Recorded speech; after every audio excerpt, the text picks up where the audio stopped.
recording on. Yeah. Good morning, Niraj. How are you Morning, today? You Faisal. look happy. Yeah, I am. Thank you for that. Okay, let's go on with. Before we start the mapping of the compliance project, Yeah. I'll give you my position description. You have a look at that. Thank you. Okay, so we are going to be mapping two compliance projects. One would be standards for RTO, for RTO's 2015 qualification and currency, and then the second one will be standards for RTO 2015 professional and development. Yeah. Okay. So some of the ethical considerations that I'd like to mention would be the following. So throughout this compliance project, it is important to conduct myself with honesty, transparency and professionalism in all communications, decision making and reporting of informations. Okay. So scenarios where personal interest could conflict with professional duties must be avoided. If any potential conflict of interest arises, it is crucial to be transparent and disclose them immediately so they can be effectively managed, ensuring objectivity and integrity are maintained. Okay. All right, so moving quickly on, let's go to the compliance requirements. So that would be the first one would be section or clause 1.13a. This section states the vocational competencies, at least to the level being delivered and assessed, practically. So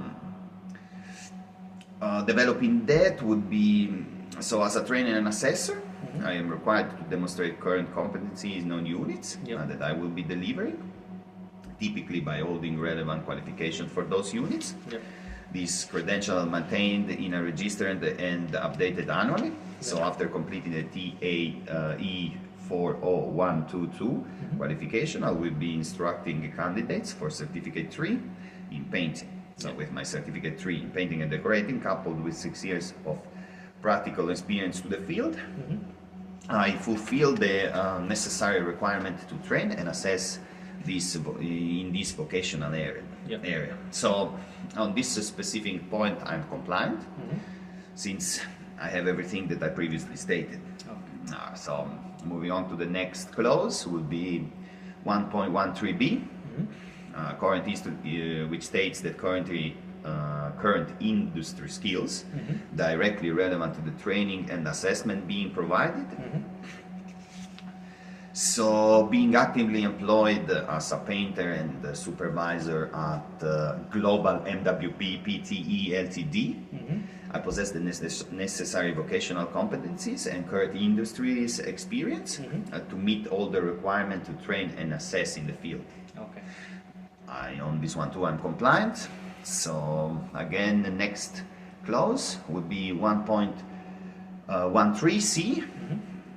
Current knowledge and skills and vocational training and learning that informs their training and assessment. So I'd say that I'm currently pursuing the TAE40122 qualification, which is enhancing my current knowledge and skill in vocational training and learning. So I'd say yes to this one too. I'm compliant on this one, on this clause too. So moving on to the next one, that would be clause 1.14. That this clause states that trainers and assessors should have one of the following credentials. So the first one would be TAE40122 Certificate 4 in Training and Assessment, or its successor, or which would be credential TAE4116 Certificate 4 in Training and Assessment, and that would be it. So I'm not compliant on this one because I am yet to finish my TAE40122 qualification. But upon my finishing it, in August, pretty much, I will meet this requirement, this specific requirement. Very good. Okay, so moving on to The next section, it would be 1.15, which states the trainers and assessors should have the TAESS 00001 assessor skill set, and one of the following. Yep. That would be TAESS 502 design and develop assessment tools, or the successor, which would be TAESS 502A design and develop assessment tool, or TAESS 502B design and develop assessment tools. Yeah. So since I am yet to finish my TAE for 0122 qualification, I'm not compliant on this one too. Okay. But upon my finishing the course in August, I will meet this specific requirement. Very good, Legend. Yeah. So moving on to compliance project mapping number 2. Yep. Which that would be standards for RTO 2015 professional development. And then again, with some ethical considerations, I would say that throughout compliance project, it is imperative to conduct yourself with honesty and transparency and professionalism, and in all communication and decision making and reporting informations. So scenarios where personal interests could conflict with professional duties must be avoided. If any potential conflict of interest arises, it is crucial to be transparent and disclose them immediately so they can be effectively managed. Yeah. Ensuring objectivity and integrity are always maintained. So moving on to compliance requirement, that would be first section or clause 1.16a. Yep. The details of that specific clause are that state that the RTO ensures that all trainers and assessors undertake professional development in the field and the knowledge and practice of vocational training. Yeah. So describing my position, I would say that according to my job requirement, trainers might participate in vocational education and training, and professional development activities, and provide evidence in this participation for at least every 6 months. Yeah. However, since I have not engaged in PD activities, which means professional development that I stated before, I cannot provide such documentation because I'm currently unable to fulfill this particular obligation outlined in my position description. So I wouldn't be compliant on this one. Yeah. So what would you do to be compliant with this? I'd say going forward, I plan to actively engage professional development opportunities in the near future and commit to maintain this consistency. In participating in relevant PD activities at minimum every 6 months to ensure this specific requirement is fulfilled. So moving on to the next clause, that would be 1.16b. Yeah. The clause states in details the following. The RTO ensures that all trainers and assessors undertake professional development in the field of the knowledge and practice of learning and assessment.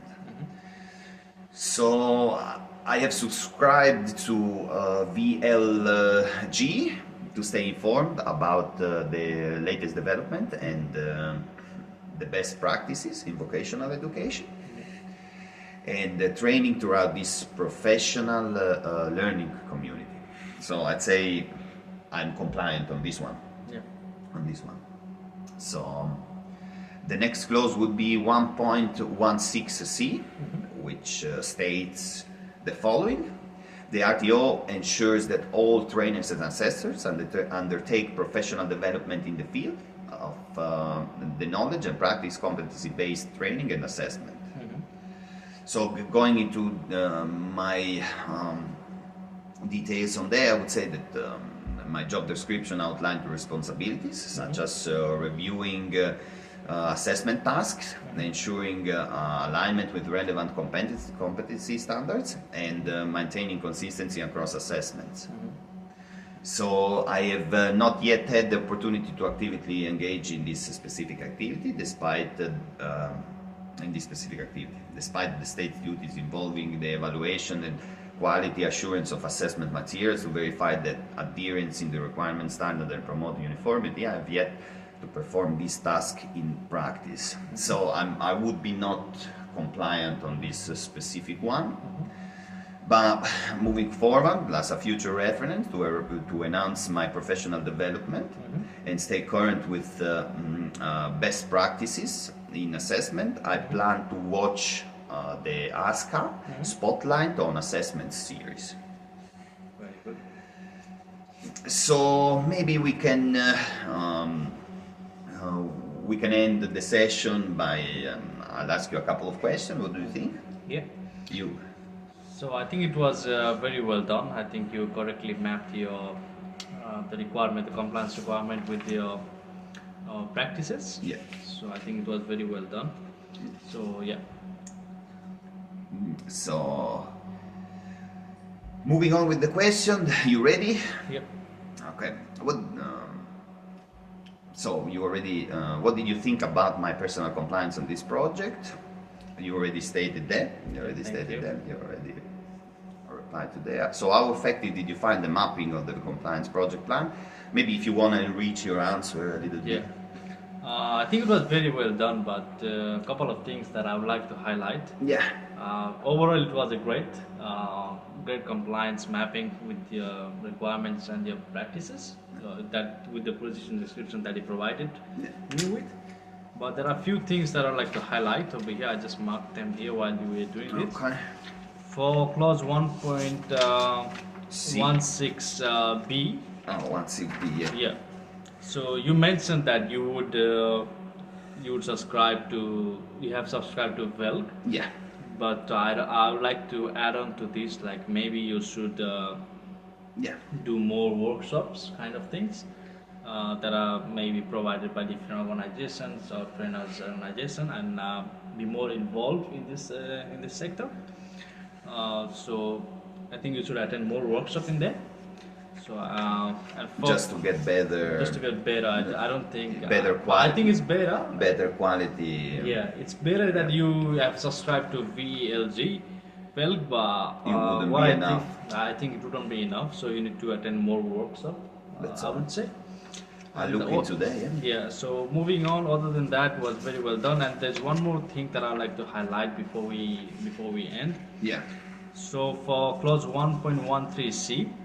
1.13c. Yeah. So you mentioned that you are currently pursuing TAE 40122. Yeah. Yes. So you stated that enhancing, which has enhanced your current knowledge. Yeah.